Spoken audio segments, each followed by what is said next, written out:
I welcome you all to Khuda Bakhsh Library, and today we have gathered here to listen a scholar from UK, and he'll be speaking on a very special topic. As you can see over here, legacy of India in Great Britain. We will also call it legacy of Indian subcontinent in Great Britain. As you all know, Khuda Bakhsh Library is the house of rarities and treasure house of culture and history, of books and manuscripts, specializing in culture and history. So we have selected this topic that Dr. Siddiqui may speak on it, and you people will be aware of such important things which are housed and preserved in Great Britain, belonging to directly or indirectly to India, and you can also say Indian subcontinent. So something about the scholar sitting here, Dr. Mohammad Siddiqui. He is, by profession, he is a medical practitioner, and he belongs to us. He is from Patna only. We are fortunate to have such a person from Patna, and he is settled in UK since last 10 years. By profession, a medical practitioner, and by passion, he is fond of art and culture, history, artifacts, photography, monuments, paintings. He has been working on this subject since last 20 years and has collected material in architecture, on personalities, antique items belonging to Indian subcontinent, and which is scattered in Great Britain, in various museums of Great Britain, as also at various other places of UK. Some 100 photographs of such rarities are the collection which he has in his personal library. He is planning to bring out a special book containing all these antiques and monuments. So now we will be listening to him.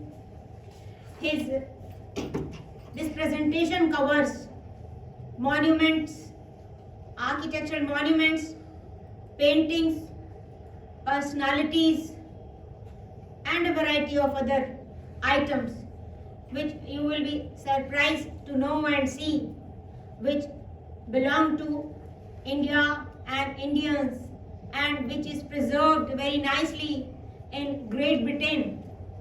So I welcome Dr. Siddiq to come and tell us something very rare for us to know.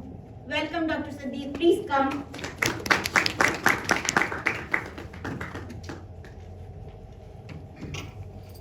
Thank you very much for the invitation. As Dr. Beda, she has explained, and she gave a brief introduction about me. I'm a medical doctor, work in England, and I live there. I've been living there from last 10 years. I belong to Patna. I'm born in Jamui, which is a small town, 150 kilometers from Patna. So while staying in England and having interest in history, art and culture, what I decided to explore England and to find out what we have got there related to Indian subcontinent. So hopefully, in next few slides, you will see something interesting. It's very difficult to cover everything in 30 minutes or 35, 45 minutes.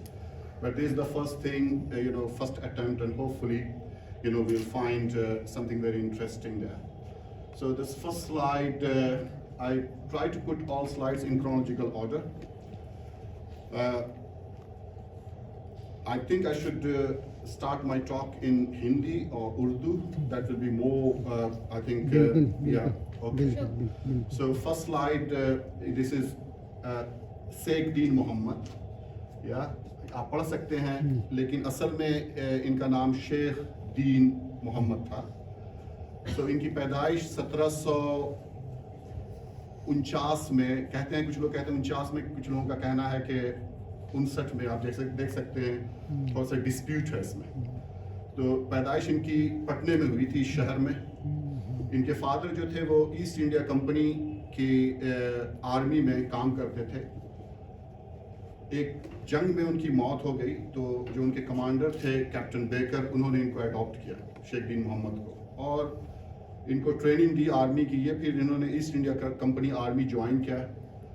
اس کے بعد کچھ دن تک انہوں نے as a battle field surgeon کا کام کیا. جنگ میں جو لوگ زخمی ہو جاتے تھے ان کو ان کا علاج کرنا, ان کی پٹی, مرہم پٹی, اس طرح کی چیزیں کی. اس کے بعد ہوا یہ کہ کیپٹن بیکر نے اپنی جاب سے ریزائن کیا. جب انہوں نے ریزائن کیا تو شیخ دین محمد انہوں نے بھی اپنی جاب سے ریزائن کیا, اور انہوں نے یہ خواہش ظاہر کی کہ وہ اپنے سب سے best friend, as he mention in his book that he wanted to travel to England. So انہوں نے یہ فیصلہ کیا کہ وہ اپنے سب سے بہترین دوست کے ساتھ انگلستان کا سفر کریں گے. تو وہ کیپٹن بیکر کے ساتھ یہ آئرلینڈ گئے. آئرلینڈ میں انہوں نے کچھ انگلش کی تعلیم حاصل کی, اسکول میں داخلہ لیا, اور وہاں ان کو ایک آئرش لڑکی سے محبت ہو گئی.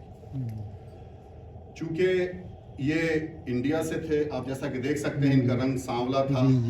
اس کے بعد یہ مسلم تھے, اور وہ جو آئرش لڑکی تھی وہ اینگلیکن مینس لائک کرسچن تھی. تو اس حساب سے لوگوں نے کافی اس کا یہ کیا کہ شادی نہیں ہو سکتی ہے, یہ مشکل ہے. تو یہ حضرت اس لڑکی کے ساتھ ایک دوسرے شہر گئے اور وہاں جا کے انہوں نے شادی کر لی.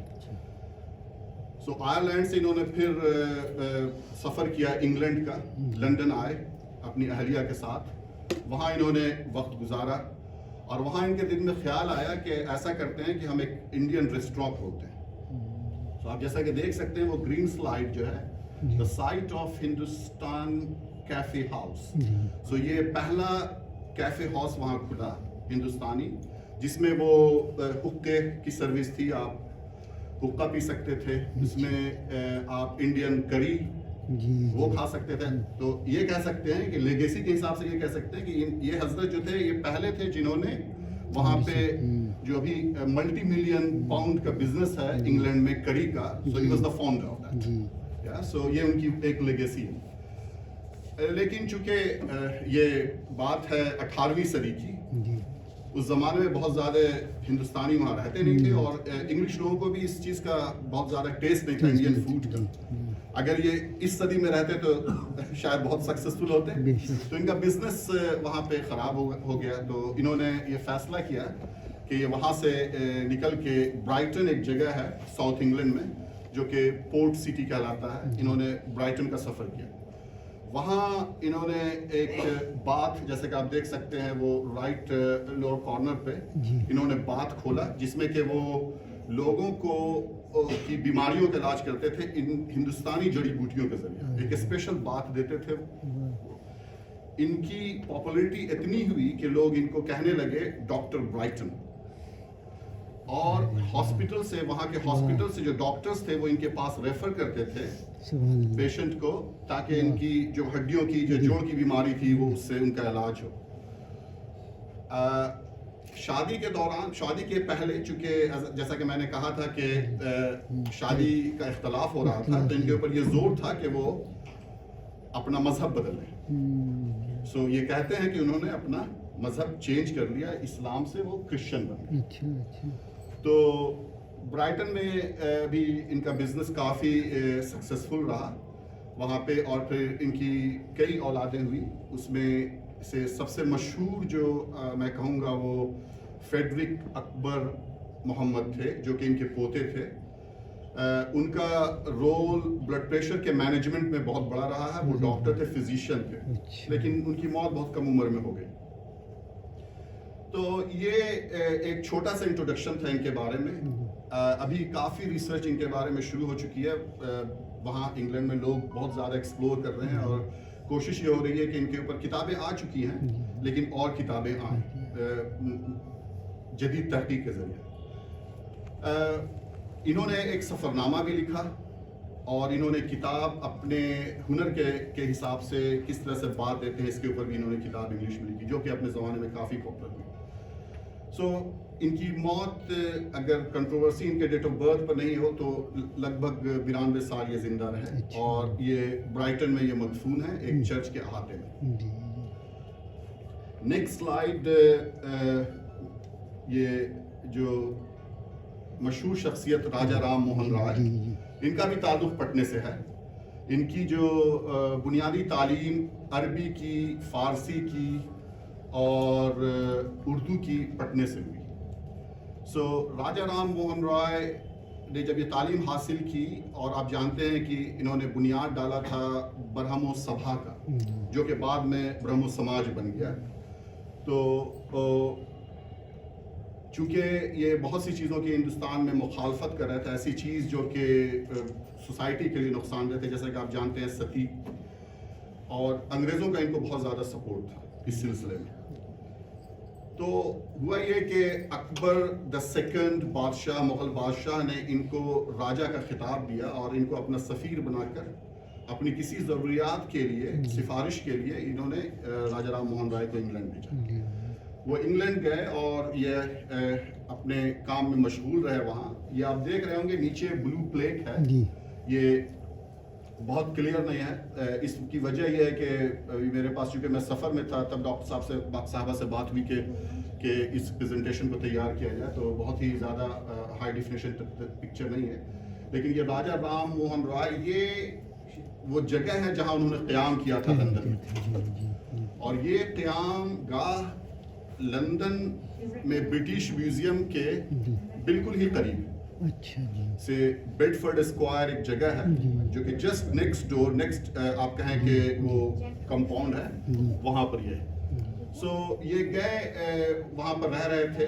میں ابھی اس سلسلے میں آپ کو بعد میں بتاؤں گا کہ اس کی وجہ کیا ہو سکتی ہے. راجہ رام موہن رائے کو بیماری ہو گئی وہاں میننجائٹس اور ان کا انتقال ہو گیا. آپ دیکھ سکتے ہیں کہ ان کی اسٹیچوز ہیں وہاں پہ، ان کی اسٹیچوز برسٹل میں یہ اسٹیچو ہے اور ان کی وہ سمادھی ہے دائیں طرف جہاں پر ان کو مدفون کیا گیا. Next slide please. اچھا، یہ بھی ایک اور بہت ہی مشہور شخصیت ہے، مرزا ابو طالب خان، اے ٹریولر اینڈ رائٹر. مرزا ابو طالب خان یہ ایرانی نسل کے تھے جن کا کہ کام ہی was a tax collector Awadh کے، لیکن وہاں کے کسی بڑے سمجھیے کہ آفیسر سے ان کا تھوڑی سی تضاد ہو گئی، تو انہوں نے وہ جاب چھوڑ دی اور انہوں نے یہ فیصلہ کیا کہ وہ سفر کرے اس کا انگلینڈ کا. تو انہوں نے یہ سفر نامہ لکھا ہے. یہ سفر نامہ 1810 میں انگلش میں چھپا ہے، اور یہ جیسا کہ میڈم نے کہا کہ میں کلیکٹ کرتا ہوں تصویریں، تو ایک اور چیز جو میں کلیکٹ کرتا ہوں وہ پرانی کتابیں.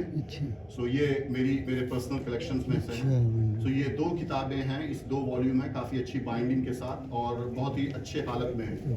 تو جب میں اس کتاب کو پڑھنا شروع کیا تو آپ دوسرے پیج پہ جو دوسرا پیراگراف ہے اس پہ آپ دیکھیں گے، پڑھیں گے تو ان کی ملاقات شیخ دین محمد سے ہوئی تھی. اچھا.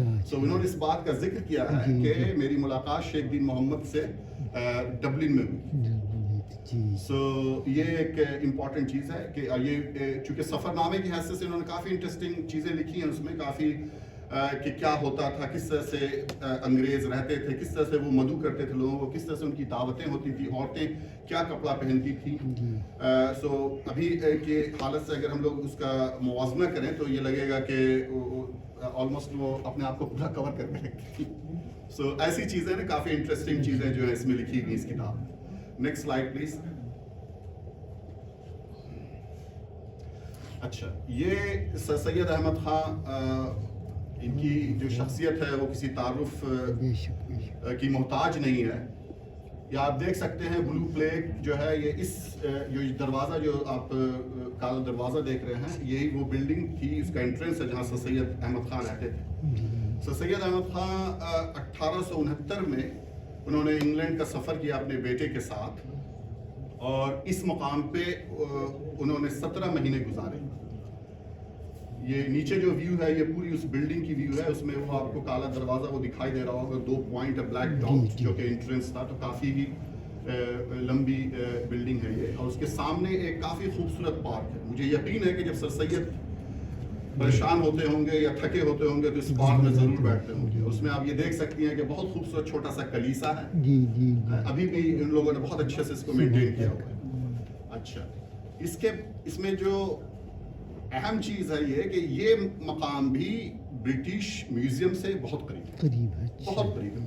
سو میں نے کہا راجا رام موہن رائے برٹش میوزیم سے قریب رہتے تھے, یہ بھی برٹش میوزیم سے قریب رہتے. وجہ اس کی کیا ہے؟ ایک بات ذہن میں اٹھتی ہے کہ بھائی کیا وجہ ہو سکتی ہے. وجہ مجھے جو لگتا ہے اس کی وجہ یہ ہوگی شاید کہ برٹش میوزیم جو تھا وہ پہلے برٹش میوزیم لائبریری تھی. تو ساری لائبریری جو ابھی برٹش لائبریری ہے وہ برٹش میوزیم میں رہا کرتی تھی اس زمانے میں. تو مجھے لگتا ہے کہ سر سید چونکہ وہاں گئے تھے تحقیق کے لیے, ان کی خواہش تھی کہ وہ سر ولیم میور کی کتاب جو محمد ہے اس کا ریجوائنڈر لکھے, اس کی انہوں نے جو کچھ ہولی پروفٹ کے خلاف لکھا تھا اس کے جواب کے لیے. تو ان کو تحقیق کے لیے ہو سکتا ہے کہ لائبریری جانے کی ضرورت پڑتی تھی. تو ہو سکتا ہے کہ یہ وجہ ہو کہ سر سید نے بھی اپنا قیام میوزیم کے کافی قریب رکھا. دوسری چیز جو کہ میں ہائی لائٹ کرنا چاہتا ہوں یہاں اس پلیک میں, آپ دیکھیں گے نیچے میں ایک کراس ہے نا, نیچے میں ایک اسکوائر ہے نیچے میں, ہے نا. وہ اسکوائر جو ہے وہ سائن ہے انگلش ہیریٹیج کا. اچھا, اس میں ابھی کلیئر نہیں ہے لیکن سو آپ دیکھیں سر سید کو اور راجا رام موہن رائے کو جو کہ ہندوستانی تھے, جو کہ انڈین سب کانٹیننٹ کے تھے, ان کو انگلش ہیریٹیج والے کتنا امپورٹنس ہے. یہ ہماری کوشش نہیں ہے, کسی ہندوستانیوں کی کوشش نہیں ہے, یہ انگریزوں کی کوشش ہے کہ وہ اس بات کو نمایاں رکھے, اس بات کو بتائیں لوگوں کو, نیکسٹ جنریشن کو, کہ سر سید اور راجا رام موہن رائے اس جگہ پہ رہ چکے ہیں. Next slide please. اچھا, یہ بھی کافی انٹرسٹنگ بلڈنگ ہے. آپ دیکھ رہے ہوں گے یہ دور سے آپ کو ایک مسجد کا گنبد لگ رہا ہوگا, لیکن یہ سمجھے کہ ہم کہہ سکتے ہیں لائک اسلامک آرکیٹیکچر ہے اس میں, اور یہ اصل میں ایک کنویں کے اوپر چھتری ہے. اچھا, اس کو کہتے ہیں مہاراجاز ویل. تو یہ مہاراجاز ویل کی بہت ہی انٹرسٹنگ کہانی ہے.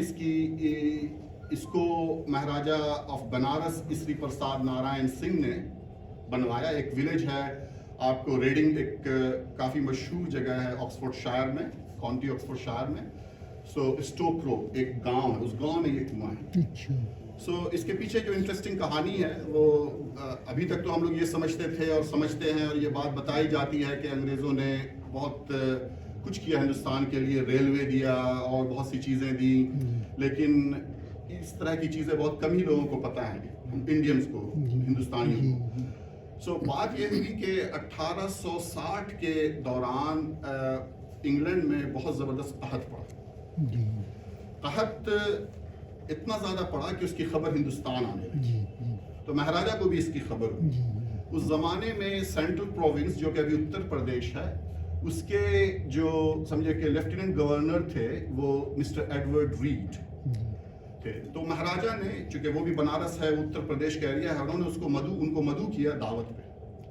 تو صاحب آئے دعوت پہ جب آئے تو انہوں نے دریافت کیا مسٹر ریڈ سے کہ آپ بتائیں کہ کیا مطلب ہے کہ حالت ہے وہاں پر, کیا ہے, کیسا چل رہا ہے. تو مختصر میں یہ کہنا چاہتا ہوں کہ مسٹر ریڈ نے بتایا کہ مہاراجا حالات اتنے خراب ہیں کہ اس گاؤں کا نام لیا. اس گاؤں میں ایک ماں نے اپنے بچے کی تنبیہ, پٹائی صرف اس وجہ سے کر دی کہ اس کے گھر کا آخری بچا ہوا پانی وہ پی لیا. یہ بات جو ہے وہ مہاراجا کو بہت ہی متاثر کی, بہت بھاوک کر دیا اس نے. انہوں نے کہا مسٹر ریڈ کو کہ مسٹر ریڈ, میں آپ کو کچھ پیسہ ڈونیٹ کر سکتا ہوں, آپ وہاں پہ ایک کنواں کھدوائیں. تو وہ مہاراجا کہ ڈونیشن سے یہ کنواں کھدا. اس کنویں کو کھودنے میں 1 سال کا وقفہ لگا, 1 سال کا وقت لگا, اور آپ دیکھ سکتے ہیں یہ 368 فٹ کا کنواں ہے. وہاں پہ آپ جائیں گے تو کچھ چیزیں ایسی ہیں جو کہ کافی ڈیٹیلز ہیں لکھی ہوئی کہ کس طرح کی مٹی ہے, کس طرح سے ان لوگوں کو مشکلات ہیں. کافی ہی نیرو کنواں ہے, آپ دیکھ سکتے ہیں وہاں پر سائز بھی میں نے شاید اس میں مینشن کیا ہے.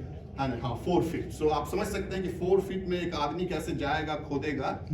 سو کافی مشکلات کا سامنا. 1 سال کے اندر جب یہ کنواں کھدا تو کنویں کے پیچھے آپ دیکھ رہے ہوں گے ایک چھوٹی سی عمارت ہے. تو مہاراجا نے کہا کہ وہ اس کو کہتے ہیں کہ ویل کاٹیج. سو ایک آدمی کو کنویں کی رکھوالی کے لیے رکھا ہے, اس کے لیے انہوں نے گھر بنوایا. اور یہ جو ہاتھی ہے, یہ وہ آپ پہلی تصویر میں دیکھ سکتے ہیں, سنہری چیز یہ وہی ہاتھی کا ڈیٹیلز ہے کہ یہ سمجھے کہ ہاتھی جو ہے وہ انڈیا کو یہ کرتا ہے, ریپرزینٹ کرتا تھا اس زمانے میں. تو مہاراجا نے یہ ہاتھی بنوایا. سو اس کنویں کی حالت بہت بوسیدہ تھی, بہت خراب ہو چکی تھی کچھ سال پہلے. تو وہاں لوگوں نے ایک کمیٹی بنائی ہے لوکلی, وہ اس کی حفاظت کرتے ہیں. جیسا کہ دیکھ رہے ہیں آپ, پینٹنگ وینٹنگ یہ سب ہوتی رہتی ہے. اور فنڈ جسٹ وہ کلیکٹ کرتے ہیں, ان کو سیم گورنمنٹ بھی فنڈ دیتی ہے. تو اس کو مینٹین کیے ہوئے ہیں, جو انڈین ہیریٹیج ہے وہاں پہ اس کو. Next slide. اسری Prasad Narayan Singh ji. Next slide please. Okay, next slide جو ہے یہ شاہجہاں ماسک, واکنگ ماسک کہتے ہیں اس کو.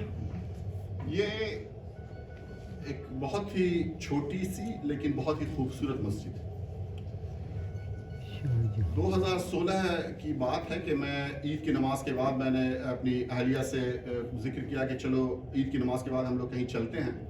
تو ہمارے شہر سے یہ آلموسٹ 2 گھنٹے کی ڈرائیو پہ. تو اہلیہ نے کہا کہ ٹھیک ہے چلیں. تو سفر کیا 2 گھنٹے میں. جب اس علاقے میں عید کے دن پہنچے تو یہ کافی بڑا احاطہ ہے, اس میں یہ ایک چھوٹی سی مسجد ہے جس میں 3 صفیں لگتی ہیں. مشکل سے اس میں 70 آدمی پڑھ سکیں گے نماز. تو آپ دیکھ سکتے ہیں کہ کافی خوبصورت, اس کو بھی بہت اچھے سے مینٹین کیا ہے. نیچے میں جو ایک کالی تصویر ہے وہ 2nd ورلڈ وار کی تصویر, آپ دیکھ سکتے ہیں انڈین سپاہی جس کو کہتے ہیں, سپوئے کہتے ہیں انگلش میں, وہ وہاں پر چائے پی رہے ہیں سردی کے موسم میں. تو یہ مسجد کی جو سمجھیے کہ کا جو خیال آیا, وہ حضرت ہیں جن کا نام آخری لائن میں لکھا ہوا ہے, مسٹر ڈاکٹر لیکنر. سو ڈاکٹر لیکنر نے اس مسجد کو بنوانے کا سوچا, اور انہوں نے مختلف مسلم حکمراں جو کہ انڈیا میں تھے, پرنسلی اسٹیٹس, ان سے ریکویسٹ کیا کہ آپ کچھ فنڈ کریں. شاہ جہاں بیگم آف بھوپال انہوں نے ایکسیپٹ کر لیا, اور انہوں نے اچھا خاصا ڈونیشن دیا. اس وجہ سے اس مسجد کا نام بھی ان کے نام پہ رکھا گیا. ڈاکٹر لیکنر جو تھے یہ ایجوکیشنسٹ تھے, یہ ٹریولر تھے, لنگوسٹک تھے. سو کافی قابل شخص تھے, کافی قابل. ان کی بھی بہت کم عمر میں ہو گئی. ان کا ارادہ تھا کہ مسجد کے ساتھ ایک چرچ بنے گا, اس کے ساتھ ایک گرودوارا بھی بنے گا, اس کے ساتھ ایک یہودیوں کا سمجھیے کہ یہ بھی بنے گا عبادت گاہ. سو اس طرح سے ان کا ارادہ تھا. لیکن چونکہ شاہجہاں بیگم نے پہلے ہی ڈونیٹ کر دیا تھا تو مسجد پہلے بن کے تیار ہو گئی, اور پھر ان کی موت ہو گئی تو دوسری چیزیں جو تھی وہ نہ بن سکی. سو یہ مسجد جو ہے یہ کافی خوبصورت ہے جیسا کہ میں نے کہا. Next slide please. اس مسجد سے کی احاطے میں یہ ایک اور بلڈنگ ہے جو کہ اس زمانے میں مہمان خانہ کے طور پہ یوز ہوتا تھا, جس کو کہ سالار جنگ میموریل ہاؤس کہتے ہیں. یہ سالار جنگ جو نظام کے پرائم منسٹر تھے, انہوں نے ڈونیٹ کیا تھا پیسہ اس کو بنانے کے لیے. یہ کافی خوبصورت سمجھیے کہ ریڈ آپ کو برک کی بلڈنگ ہے. پہلے اس پر پلاسٹر کر دیا گیا تھا. ابھی کچھ دن پہلے جب لوگوں نے سوچا کہ دوبارہ پلاسٹر کرائیں, جب انہوں نے کھودا تو دیکھا کہ اس کے نیچے تو ریڈ برک ہے, تو انہوں نے سارے پلاسٹر کو جو کہ بعد میں کیا گیا تھا اس کو ہٹایا, اس کی اوریجنل جو ہے شکل ہے اس پہ اس کو قائم کیا. سو یہ بھی ایک خوبصورت سمجھیے کہ بلڈنگ اس احاطے میں ہے. Next slide please. یہ ایک اور کافی خوبصورت بلڈنگ, وہاں سے میں کہوں گا کہ اس مسجد سے 1.5-2 کلومیٹر کی دوری پہ ہے. سو اس مسجد کو دیکھنے کے بعد ہم لوگ اس علاقے میں گئے. میں کئی بار جا چکا ہوں, مسجد بھی کئی بار, اب ہر سال جاتا ہوں 1 بار 2 بار جب بھی موقع ملتا ہے. سو اس میں بھی آپ دیکھ رہے ہوں گے کہ جو تصویریں لی گئی ہیں وہ الگ الگ سیزنز میں لی گئی ہیں. کچھ ایک سردی میں ہے اور باقی سب گرمی میں لی گئی ہیں. سو یہ جو مسلم بریل گراؤنڈ ہے یہ فرسٹ ورلڈ وار کے لیے یہاں کی سمجھیے کہ وہ حکومت انگلستانیہ نے یہ ایریا ڈونیٹ کیا تھا اور یہ ایسا گراؤنڈ بنایا تھا کہ مسلم سولجرز جو بھی فرسٹ ورلڈ وار میں جو کہ شہید ہوئے تھے ان کو یہاں دفن کیا گیا. لیکن بعد میں ابھی کچھ سال پہلے یہ کیا کہ ان سارے قبر کو موو کر دیا گیا ہے ایک اور دوسرے قبرستان میں جو کہ ابھی سب سے بڑا قبرستان وہاں کا مانا جاتا ہے. وہاں پہ اور بھی بہت سارے سپاہی مدفون ہیں. So next slide please. یہ جو بڑا قبرستان جو کہ میں نے کہا یہ آپ دیکھ سکتے ہیں یہاں پہ مسلم بھی دفن ہیں, یہاں کرسچن بھی دفن ہیں ایک ساتھ, اور یہاں یہودی بھی دفن ہیں. آپ پہلے اوپر میں جو آپ کو کارنر پہ سلائڈ ہے وہ آپ دیکھ سکتے ہیں, کچھ نام آپ پڑھ سکتے ہیں مسلم. سو یہ جو ایریا ہے وہ اس قبرستان میں جس کو بروک ووڈ سیمیٹری کہتے ہیں, one of the biggest cemetery in Europe. So آپ اس کا اندازہ لگیں کہ اتنی بڑی ہے کہ اس میں روڈ بنا ہوا ہے, آپ کو کار ڈرائیو کر کے جانا ہے, اتنی بڑی سیمیٹری.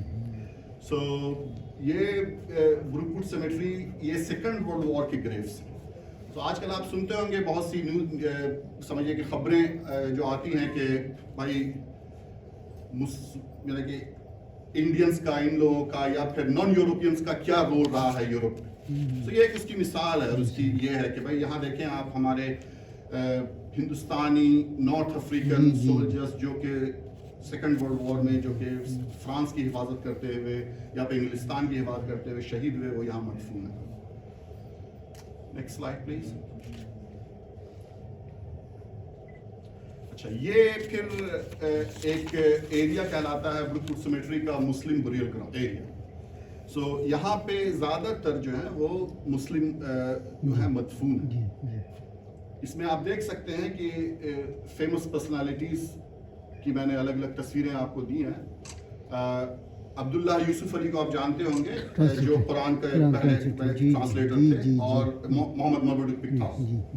سو محمد موڈود پکتھول کی قبر جو ہے وہ نیچے جو بائیں طرف ہے وہ ہے اس کا گریو اسٹون, اور عبداللہ یوسف علی کے جسٹ اس کے کارنر پہ وہ ہے وہ ان کا گریو اسٹون. اس کے ساتھ آپ دیکھ رہے ہوں گے کہ وہ الحاج محمد یونس صاحب جو کہ بہار کے پہلے پرائم منسٹر یا آپ کہیں ابھی چیف منسٹر ہوئے تھے, ان کی بھی قبر ہے وہاں پہ. اور یہ ایک انٹرسٹنگ اس وجہ سے میں کہوں گا کہ میں جب مسجد گیا, مسجد کے بعد مسلم بریل گراؤنڈ گیا, اس کے بعد ارادہ ہوا کہ چلو یہاں کا بھی سفر کر لوں, چونکہ میرا ارادہ تھا کہ محمد موڈود پکتھول کی قبر پہ جاؤں اور عبداللہ یوسف علی کی قبر کو جا کے دیکھوں, کیونکہ مجھے پتا تھا کہ وہ لوگ یہاں مدفون ہیں. سو کافی ڈیفیکلٹ ہوا میرے لیے ان کو کھوجنا اتنی بڑی سیمیٹری میں. خیر یہ جگہ پہ پہنچا تو میں ابھی ان کے قبر پہ تھا کہ میری جو اہلیہ ہیں وہ بھی تھی, وہ انہوں نے کہا کہ دیکھیے آپ کے بہار کے کوئی یہاں پہ دفن ہے, بہار کے پہلے پرائم منسٹر. مجھے اس کی خبر نہیں تھی. تو جی یہ بروک ووڈ سیمیٹری ہے ووکنگ کے پاس, انگلینڈ. جی جی ووکنگ لندن سے 50 کلومیٹر کی دوری. سو یہ وہاں پہ مدفون ہے. Next slide please. سو یہ ایک سرپرائز تھا, محمد یونس صاحب کی قبر جو تھی وہ ایک سرپرائز. اس سے بڑا سرپرائز میرے لیے یہ تھا. یہ سرپرائز آپ دیکھ لیں گے موتی رام ہے نا, آپ دیکھ سکتے ہیں ہندو مانترا لکھا ہوا ہے اوم, اور اس کے بغل میں محمد علی دفن. سو یہ میرے لیے ایک بہت ہی بڑا سرپرائز. میں نے آج اس وقت تک جب تک میں گیا تھا وہاں میں نے نہیں پڑھا تھا کہ بھائی ایسا کچھ ہوا.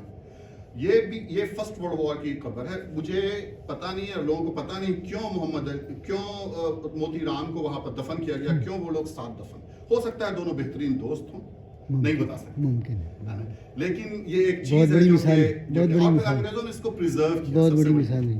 یہ بھی ایک امپورٹنٹ چیز ہے کہ یہ جو چیزیں ہو چکی ہیں تاریخ میں اس کو انہوں نے پریزرو کیا. بہت بڑی بات. یہ ایک بہت ہی امپورٹنٹ چیزیں ہیں جو کہ ہم لوگوں کو ایز اے انڈین ہندوستانی کنٹینیو رکھنا چاہیے. کہ ہم لوگ بھی ان کی چیزیں جو ہیں یہاں پر, جیسے کہ یہ کرزن ہال کی بات ہو رہی تھی ابھی نیوز میں آ رہا تھا کہ لائبریریز کو ڈیمولش کیا جائے. مجھے لگتا ہے کہ پوری کوشش کرنی چاہیے کہ اس کو محفوظ رکھیں.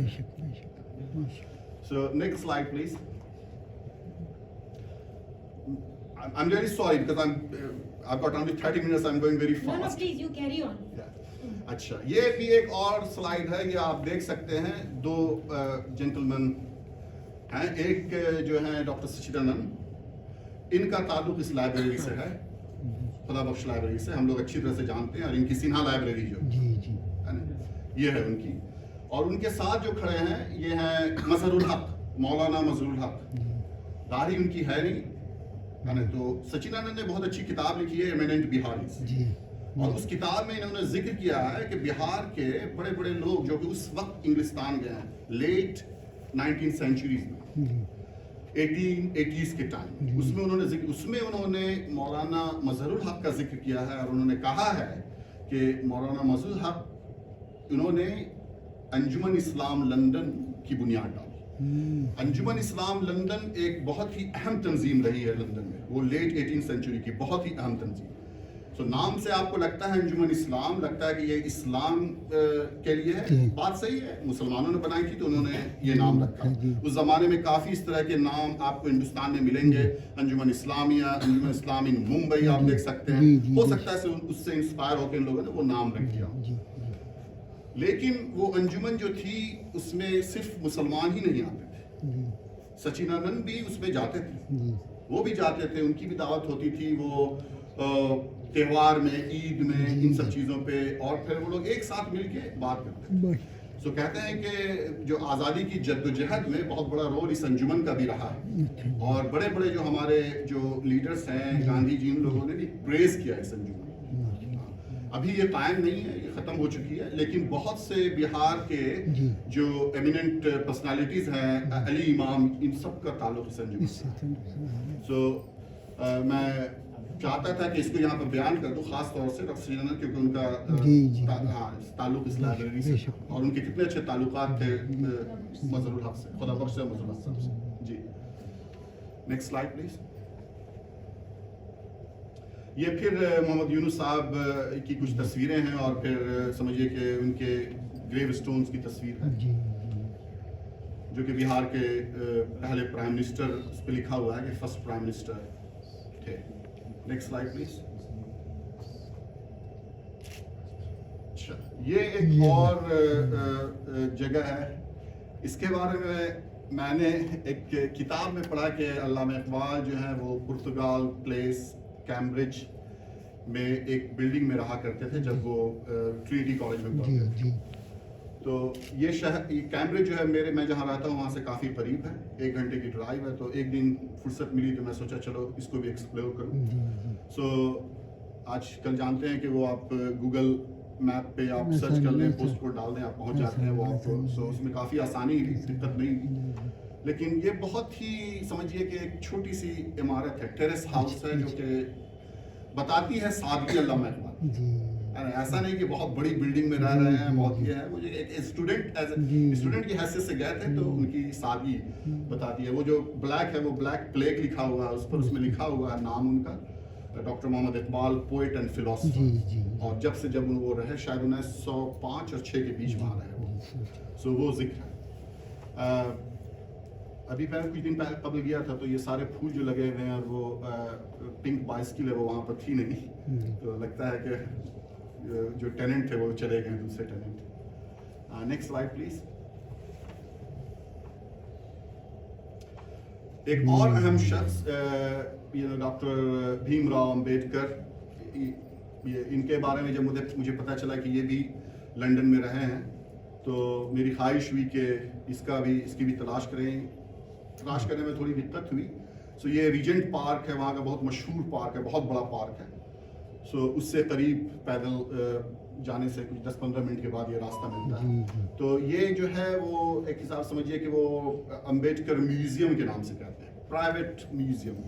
لائک جو ڈاکٹر امبیڈکر کے جو بھی فالوورس وہاں پہ ہیں انہوں نے شاید اس بلڈنگ کو خریدی ہے اور اس کو ایک پرائیویٹ میوزیم کے طور پر یوز کرتے ہیں, کہ دکھاتے ہیں کہ کیسے وہ رہتے تھے اور کیا تھا اس میں, کتنے کمرے ہیں, اور ان کی کچھ چیزیں بھی جو کہ ملی ہیں لوگوں کو وہ یہاں پر موجود ہیں.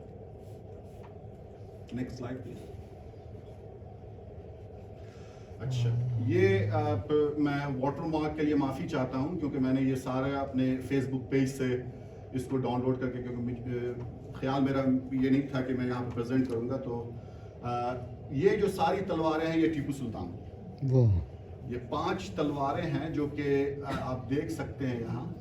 یہ ڈفرینٹ میوزیمز میں ہیں اور ایک پرائیویٹ کلیکشن ہے. سو جو تلوار آپ ادھر دو بیچ میں دیکھ رہے ہیں اور اس کے ساتھ جو آپ ڈریس دیکھ رہے ہیں وہ ٹیپو سلطان کا ڈریس ہے, کافی لمبا, کافی اونچا. اگر میں ابھی دیکھوں گا اس کو تو کافی ہائٹ کافی اونچی ہے اس کی. سو اور یہ تلوار بھی کافی مضبوط ایسی ہے, اس میں لکھا ہوا ہے ٹیپو سلطان کا نام اور ان کا جو ایمبلم تھا یا ان کا مارک ہے وہ ٹائیگر, وہ اس پہ ہے کھدا ہوا.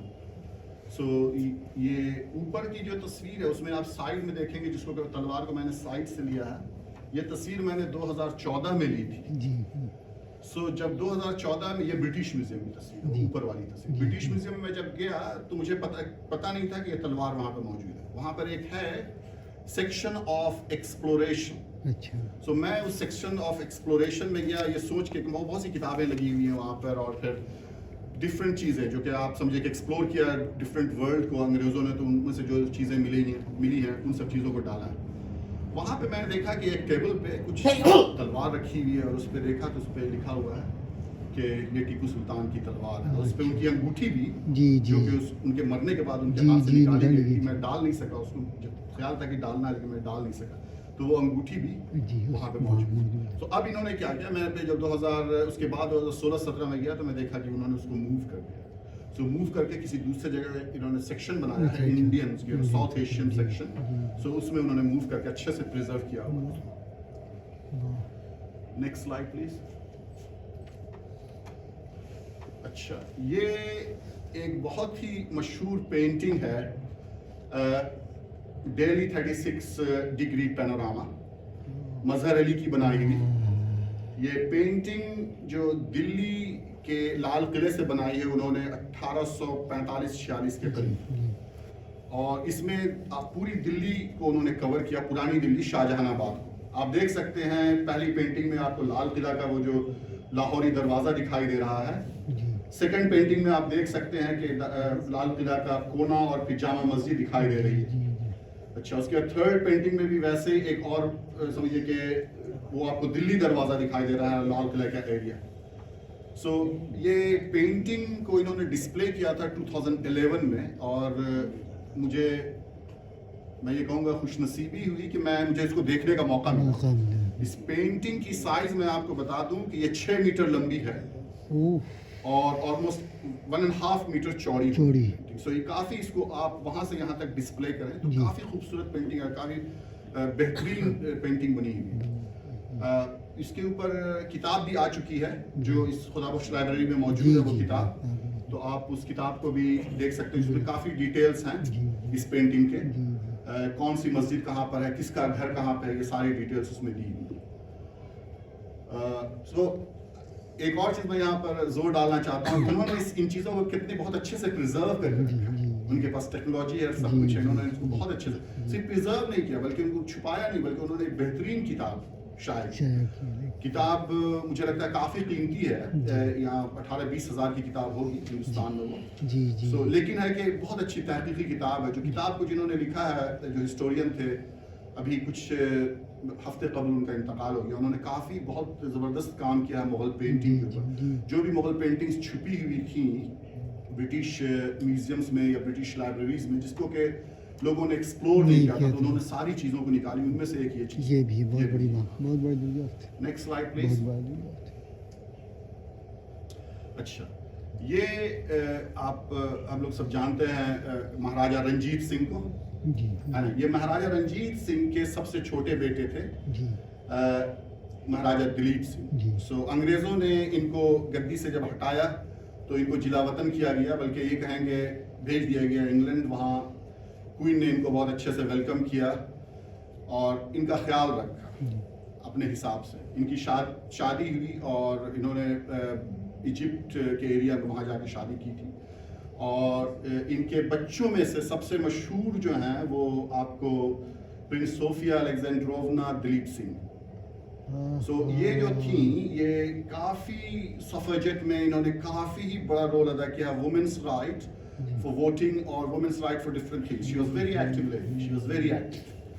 So اور نیچے جو ہیں ان کے سمجھیے کہ گریو اسٹونس ہیں, آپ سے کہیں سمادھی. تو یہ ایک اچھی چیز ہے جو کہ میں وہاں دیکھتا ہوں. میں ایسا کہ میڈم نے کہا کہ میں تصویر کلیکٹ کرتا ہوں تو کبھی کبھی مجھے فوٹوگرافی فیئر جانے کا موقع ملتا ہے تو وہاں پہ میں دیکھتا ہوں تو زیادہ تر جو کلیکٹرز ہیں انڈینس اس میں ہمارے سکھ بھائی بہت ہی آگے ہیں. اچھا بہت ہی آگے ہیں. ان کو بہت فکر ہے اپنے ہیریٹیج کو پریزرو کرنے کی. وہ کرتے ہیں, بہت کوشش کرتے ہیں.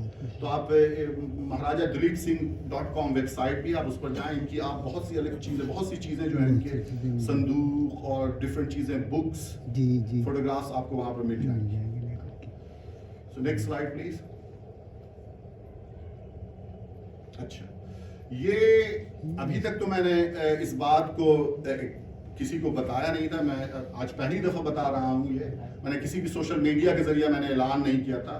میڈم نے انٹروڈیوس کیا کہ میں کلیکٹ کرتا ہوں بہت ساری تصویریں. ہاں, 1000-2000 ریئر تصویریں میرے پاس ہیں اور few dozens of private albums. So یہ کچھ تصویریں ہیں اس پرائیویٹ کلیکشن سے. آپ دیکھ سکتے ہیں دلی کی جامع مسجد ہے جو کہ آپ کو دکن کی طرف سے لی گئی ہے. یہ تصویر سب سے اوپر میں جو ہے, یہ تصویر آپ کو, آپ آج جامع مسجد اگر آپ دکن کی طرف سے جائیں تو آپ کو یہ دکھائی دے گا کہ اونچی اونچی عمارتیں بنی ہوئی ہیں جو اس کو کور کر لیں. آپ داہنے طرف دیکھ رہے ہیں وہ وکٹوریا کلکتہ کا. یہ سیکنڈ ورلڈ وار کا ہے. اس کو انہوں نے اس کے فولڈنگ سے کور کیا تھا کہ اس پر بمبارڈمنٹ تھی. اور چونکہ سیکنڈ ورلڈ وار میں آپ ایک حساب سمجھیے کہ اس بات کی مناہی تھی کہ کوئی تصویر لے, تو لگتا ہے کہ کسی انگریز آفیسرز نے جس کی پوسٹنگ ہوگی وہاں پر اس نے یہ تصویر کی. وہ تصویر لے کے پھر وہ انگلینڈ گئے اور میں نے ان کا البم خریدا ہے. تو اس کے البم میں کئی تصویریں ہیں ایسی, 1-2 وکٹوریا اس کی بلڈنگز کی اور دوسری چیزیں بھی کلکتہ سے ریلیٹڈ. نیچے جو تصویر ہے وہ آپ دیکھ سکتے ہیں کہ وہ جامع مسجد دہلی کی. سو میری فوٹوگرافی کا جو سینٹر ہے وہ دلی ہے اور دلی میں جو چیزیں بھی جامع مسجد سے ریلیٹڈ ہیں وہ میں کوشش کرتا ہوں کہ ایکوائر کروں. سو وہ ایک سمجھیے کہ عام طور پہ بہت بہترین فوٹوگرافرز رہے ہیں جنہوں نے بہترین تصویریں کھینچی ہیں. اس کی ہنڈریڈز اور تھاؤزنڈس آف کاپیز ہوں گی جو کہ لوگوں کے پاس ہیں. لیکن میں جو کرتا ہوں وہ یہ کہ پرائیویٹ البم کچھ ایسا مل گیا جیسے فیملی البم جو کہ سمجھے کہ برٹش جو سولجرز جو کہ سمجھے کہ دہلی میں اسٹیشن تھے انہوں نے تصویریں کھینچی ہیں. تو ویسے اس میں آپ کو بہت ہی ریئر تصویر ملتی ہے. اب جیسے کہ نیچے دیکھیں وہ جامع مسجد نہیں ہے, وہ ہے زینت النساء مسجد. یہ جامع مسجد جو دہلی شاہجہاں آباد کے آؤٹ اسکرٹ پہ ہے اور آپ دیکھ رہے ہیں وہ جو خالی میدان ہے وہ نہر ایک جو جمنا سے نکلتی تھی وہ تھی, وہ سوکھی ہوئی. تو یہ تصویر مجھے لگتا ہے کہ لیٹ 19th سینچری کی ہوگی ہے.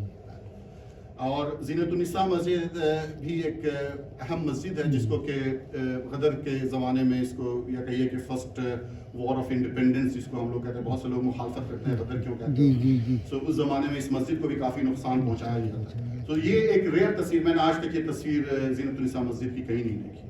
تو یہ بھی مجھے پرائیویٹ البم سے ملی. سو میں کوشش کر رہا ہوں کہ ان سب چیزوں کو ایک صرف کلیکٹ نہیں کروں بلکہ لوگوں کے ساتھ شیئر کرنے کا موقع ملے, لوگ اس سے فائدہ اٹھائیں, ریسرچر اس سے فائدہ اٹھائیں.